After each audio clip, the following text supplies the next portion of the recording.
Assalamu alaikum, mari musonin kwa do sonin kan kamukano odu kuri balwani. Keraso 6 mars minin role yoganya minin dantante rere mara keraso 6 mars Mortan gouvernement nyan dugutu nanti kota role yani sensibilisation role aga tengeni comment ke ratande comment ou ke tabatu ratande sinesu le 6 mars minin de nyan Mortan debeyogo akota anya selbabia kamana rolumu kamana renano ado kamana partenaire isute akota moksef kinkama Chine andangi keta gamana ko kille gamana ko tereta ogrisu o imanko gamana ko Senegal gamana ko Mali gamana Mauritanie idmeni anya jom anya kheri nakat kille kita nakat afaini sindangi tekenoro fubek silo fubegem silo o do mekenkama Oga ribal fana be fata fasan rada keni le 6 mars anya jom anya kheri anya sensibilisation role ke kota role Mortan ba kota nyani Mortan gouvernement ngedoutou nakat sensibilisation role debeli nakat kille kita ke leur manta onoro mais surtout nakat komor ke ratan jamane ke noro leu o do me ke akheti o do kundu sumare andome maket fata fasa abato kinoya ribalu kunya moda me dono kundu o do me o antilinkana ribalu kunya moda bebe sel babiba le 6 mars Assalamu alaikum wa rahmatullahi wa barakatuh jité gamarago xamago xort jumana haya ewa kuyinde no xantande ñani kundu sumare yani chargé de communication RMPS France yo jité ke golena no nda sukuni kube ya gangi ya présentateur ni ado kube ga golen jiwre ga fer ku département jité ke ga nyana gam fatante mo gombe e wa ku ndina xantande nyan teren kandano do fayindano udi sukuni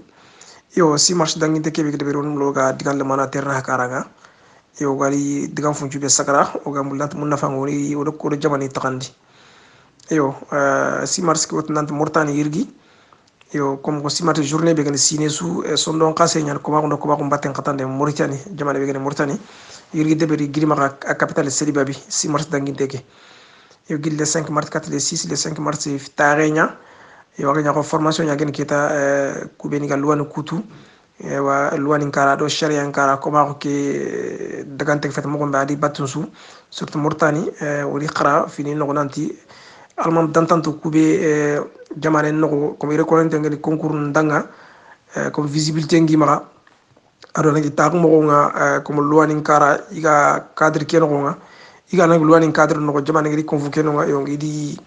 le 5 kota ke il kun khiri formation di science ni yogon deberi danga na ko na loi ke ko na ko ma ko ke ashare kara ke nat Mauritanie nyakan kama da fatwani sum ko ma ko den no nga loi nka loi legre kebe beaucoup 031 2015 ke na ken ka fatan face a jungunda lo konsu ko fo e ana kundanga kungal mamin dang ni famunde yo 6 mars kota nyim khadi mankangu nya khadi non khadi 6 mars kota journée ke 6 mars mia yo o ka partenaire be sur le terrain gila AMS UVDS ado o kuyme RMPS jama falle yo soro be ketelte yo e khate machallah wori digan kan mugu yo digan kan mbugu jama ke be giri kamara ko communauté muma ado tanani su parce que journée nationale ñani qabila bani qalle fe jama bani qalle fe yo digan kanum bugu ko ma ke nokburu ni ko ni bangandi yo jama no mo khali soro butun qoto ngir no khadi nat gouvernement ke ni sobe nya to kube ko ma nga hakam ke haram bugu hanya sobe ko ma ko battu ngara hator taxana mo ni no hanam bangetia hamo mogitia haba kono ham bangetia gouvernement ke ngel luwani mo ni taxonto ñani ina habara trengan yo quoi ku digam funti sahaban to kita wala ko toni fotana su ko ngi ken no partenaire mo sur le terrain recommandation ni bedo conclusion ni benda tirer kita dil gouvernement commissaire ko Mauritanie mi commissaire enfin ko foni be ga sikdo harum takon xibare officiellement commissaire be ga sikdo dural lo mo xibare ay menino ado tanani agence tanani no tada mum ki ngado ko wa dem toran je ko solbe kama nakun dema nakun ko nakun faba musu so nyino nga yo fini benda bokano kon su on kontre mo gile kata khadi o partenaire be ka terrain gila AMS ma UVDS il met ça sur le terrain fini so mo be migri su la bandi migri su kino ni su qurando danga yo kun ni ba inshallah journée ki ganya sowe digan kan nembo ka gabe mbugu yo ça fait su kon ken kam aga agro ken tranya no kon su yo fanken kel la gara fanken ger kebe rekata nata ko ma ko batten kata ni gouvernement ni sobe kube ko ma ko batten ga kam debun no ado qabila ni no ado ko fon takan mo xasen no hana ngiri hana sobe wutu ana so no xasen mo gouvernement na ter ngana bana donc jungu suku nyaari misna soke kara asur ni qura soro su ket digantana su jokken kam igam lino golle ke jianyo gore kenji agante su kulan ton wala banu o man se fentu o man sa ko discours mbagandini on taga sambetin sare ganni discours sambet do ko anasi sonu kara ken ko de xarxari da nga kuma ko takan mo ko xasse muri so ko telefo gag c'est la ki ngantono alors que fo buru ñanno gi mo ko ndin yo wor ko analyse ne akita jowe kam ko to ni ka fahma hajite ke inshallah e wada hakku ñu da xanta pour ta nga di courage gati bangoling are kundu sumare od famu kinke nanti anya kota role anya kota dantante nanti risu gobute imanko gobute au fin domé kirakreti au fin domé pour le 6 mars ribaleke odo Cherkonate anu domé Cherkonate en raté on moula ana konoda ribal kunya mo dambe akota بسم الله الرحمن الرحيم الحمد لله رب العالمين أخي دمبا تراوري غمبانا غو خبارو ورخا كونيو رخا خانتا خاغا نقصوا كيمباكا كينقنا بامبو ساحلي وري كاتخا ترنديندو بيني غومغا كاتي خاغو او ترنديني اغن قو غمبا لي سيمار سخبارينغا موريتاني ايتا إيغري كيبي نارغانا اما غوموندي نانتي اندبرني غيدمغا wilaya nga gen ko seli bab inde bernonya akhini murtane etanga ewa idur ko to siri yumul soro ko kana famu yumul fitnani nankara sirebe angamul na fama nanka wanna famu nanti etake nukudun kullagun kam ma fay ke geri gamul liga soro ko gi famu ndini lana sonin ko ko ngisi mana mishkilam fo gebe niya baw leter nu ko yirikin sergebe mi leter nu ko fam sergebe taguni kamangi fa in kundo xammi fam wala sergebe ri famu mega ariya gon qitbaki kamantum lani bangande sorokuda simar skibarenga alhamdulillah rabbil alamin allah rotayanti o yimmer wori o yaxe fonto ko to kanyimme yaxe fonto ko to anyimme toro angir kebe muko katinga la to na du qur'an khadanga khadaka akhi kan do mesid ka konate nga bakta shot batkholo akhi demba مرتاني خبارنا 6 مارس إردبر ل 5 مارس المامين في آخري المامين كو إيجري خري إيري خري يا كودو أوكا كون بريسو نانت المامين إيوا توانو يان النبي نيمو خي إما النبي نيمو كو خي تفوف إيري خي تتواغونا كودو إيجلا تواغو كي إيجا كنيان دين مغو بي إيجلا تواغو كي إيجا بانغان دين مغو كي بي كم مغو ياساني ندبو كنو غنغ المامين كو بيني جيا يان خطباني ندبرني نسمان كو بيني غا خطباني ندبرني أدو كو بيني غا سرونجي سنو كو يمي غا كون مغو كي بي kunyam fatanta fini beni nyuguntungeni fini beni burungeni iyam fatante fini ana kullaga ini bangande soronda nga ini labande soronda kenya na kanatu nanti murtani dawla murtani etanga imtuano nga imi toko falle abadan bresu gana ni fofo deberni miger sartuano ku miger ko tuano ku dang nanti danga ina banganti kendangi en falle ina kin jamane lo mun kutunga ina sankdu fombatenga kundi nyani le 5 maris irtuano ku khiri tmanne tuano ki imi khirtu fofo illa gantati ke koma go bega sonin karano gonga ke koma go bega moitan no gonga ke koma go be aga harumro mukunaga ila ya letter ni nguti gere kinya qarifai kukundo qanun nyan ke qanun bega yeri akitin steren kam masere bega na koma gongol lende beri sere bega na koma gon fini ndeberi sere bega na koma gon bat qase angana raga angana goliti kenga awgeli koma gon bat qase nga osimman soroku ima fam koma gumbat khasenyani igeri asutu nasu safa kebe gen ko letern ku beni geri kina almaminiku ibegana koma gunde beri wala ngana koma gumbat khasende beri wala ngana sere fersenanta danga ngolli wal kundo kumme tani nga wogulanta sukono kundu ojo bani ngonga oga mullo nasu ona kutu ona takandi kudo sorongla fami kitani ado oga dingro ku beni o khana wase walin fonne mogille kat khadi inshallah ta'ala kachbang wali wari Cherkonate arini au fin domé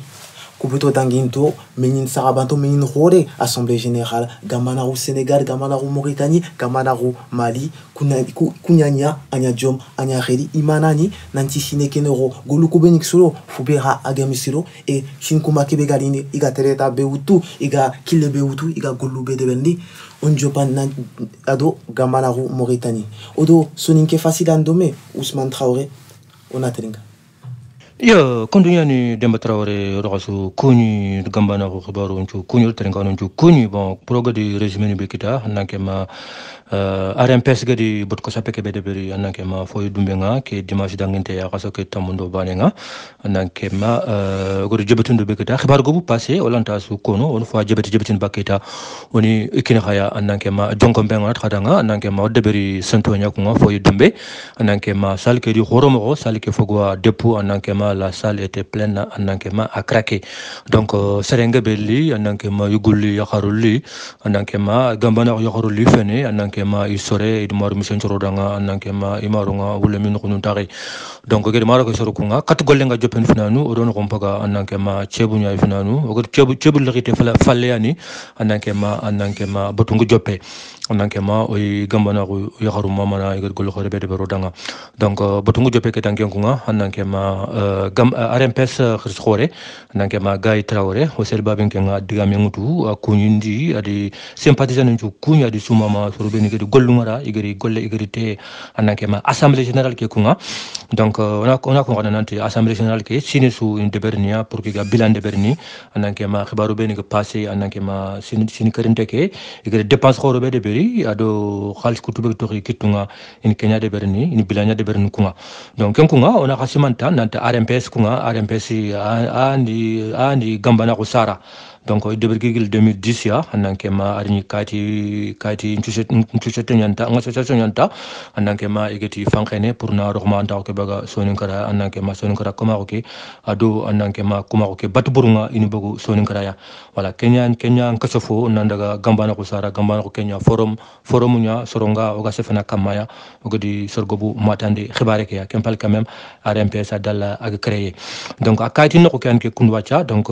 ati nanke ma ona ko sorondanga sympathisant ndanga nanti soro beni gamawutu yampungu soro beni gerwutu donc RMPS kaiti ke imurna shumaka asuna isomeli bapen qadi ina kaiti ke wutu nanke ma il constate gedi bilande beri il constate soro beni ga sifani sitini ku kama nanke ma kubeni gamawutu yampungu kubeni gedi kaiti ke wutu voilà mingi le katra qadi amarka sofo buru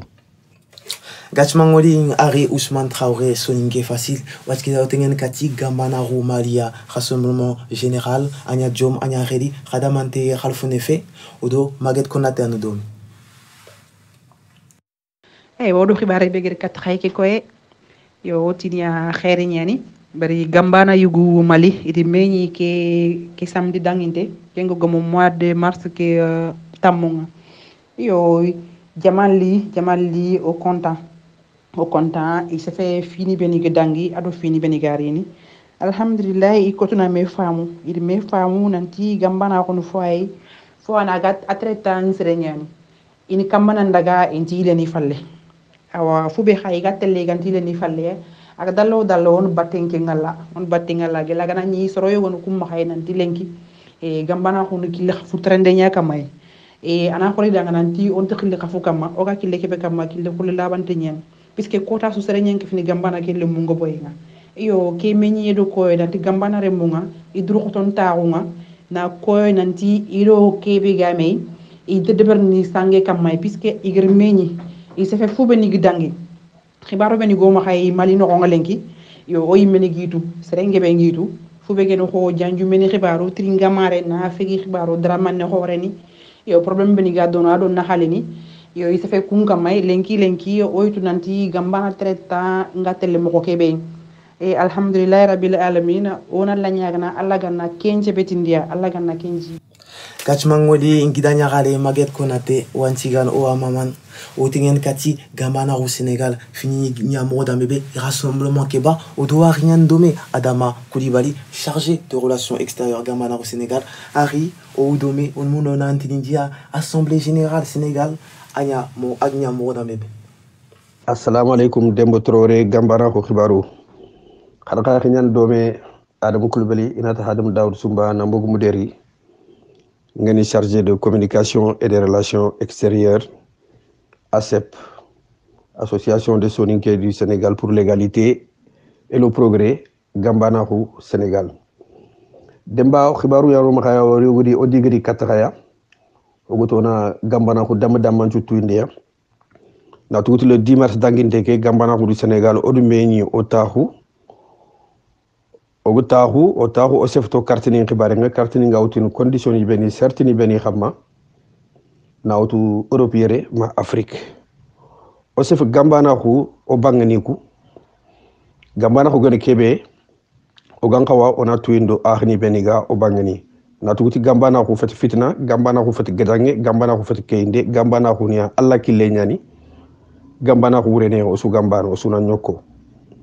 o sef khadi o ga jamanu ku beni yere Europe ni feddungu iga jamanu ku no khon iga sikdo hadem reme haqqen tangande battenga gambana ku odo kulaga tinton me mo kombe odiga golna do me mo kombe o sefe khadi gambana ku ga jamanu ku nakati makargi beni o suraga o kitunkini me mo kombe odo gambana ku khibaru odiga tangane katukunga kumpeddu iraga deman mo kombe kilung iraga kilung ku nun koyno mo kombe kudo gambana ku nakatel kane o sefe kufi dantanto xamma o sefe gil gambana hu okoro ngo mo xayer mo kombe bawone akinye keta adage keta sere suga ya encore nga anna gambana hu tuinde o sefe khadi yakarum place gambana hu o sefe lomunum place gambana hu ari demba ko ni fi dantanto bene ko nyamulla oni ko khadanga gil gambana du Sénégal meninga o seftia khado chargé de communication et de relations extérieures ASEP gambana du Sénégal Adam Coulibaly inata Adam Daoud Sumba assalamu alaikum wa rahmatullah wa barakatuh gachmangodi wari Adama Coulibaly wachketa arini kundwani gamana dokane gamana dogal dogole sine do fo wacha do ke tereta game do ke gole game kota so solonyal nin gamana dokane ochin alana kenjiji ochin alano tordome kundunian arini khibaru kunyeme fina unchin rada on atatana inshallah assalamu alaikum ebeni boti awaira mengagana kingen ko jallaba ebeni boti salli gujar lemna nyiramu kirsa nyiramu ibena mulando ko nyiramu anikita ebeni boti donc in eboni boti amaga donc ça dit donc and khilia 06 50 73 78 15 ebeni boti kani maro musoni ko soni ganka mukano ebeni boti donc ibena le firamu ko pour que anna a commander donc on keni muro khili pour que anna kita mukita donc on ngi commander quoi